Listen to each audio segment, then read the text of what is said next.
Thank you very much, Gavin, for having me.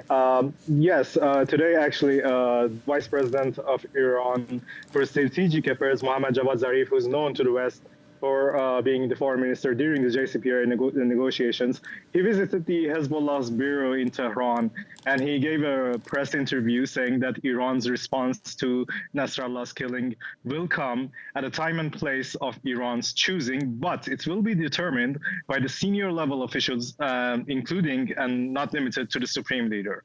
Aside from Zarif, there was one senior member of the Iranian political circle who visited the Hezbollah bureau in Tehran and talked to Abdullah Safieddin, the Hezbollah representative in Tehran, and that was IRGC Quds Force Commander Ismail Qani. With that appearance, Qani put an end to all the speculations surrounding him being in Beirut while the strike happened and being one of the casualties of that strike. A couple of hardline MPs also are saying that they are planning to review Iran's response to Nasrallah's assassination, and they won't let the government negotiate with the West and let this go by. But I don't think they have much say in it. I'm really interested in what sort of the dynamic is at the moment between Hezbollah and Iran. I want you to take us sort of kind of from the old to the new.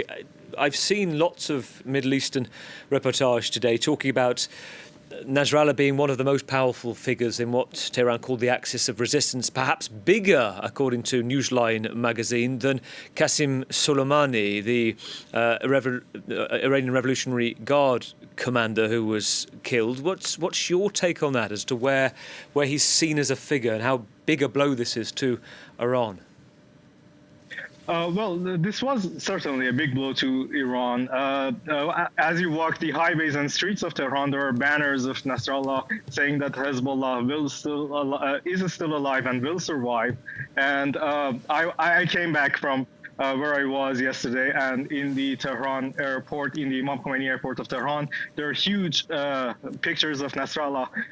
That indicates a major blow, and 5 days of public mourning indicates that Iran is actually suffered a very heavy blow in that regard.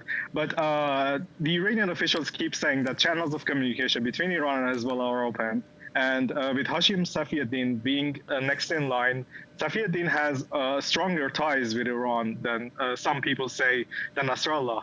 I don't personally believe that this is true, but there is no denying that Safieddin will have a very strong impact. This is very interesting. Very briefly, Saeed, I just want to pick up on that. You talk about Hashim Safieddin. Am I right to say that as potentially the successor, who looks very similar to Hassan Nasrallah, is a little bit younger, talks like him, many analysts say has even the same kind of speech, he can't pronounce his R's properly, but he's also a cousin. His son is married to the daughter of Qasem Soleimani, the former assassinated head of the Iranian Revolutionary Guard. Is that right? Yes, that's true.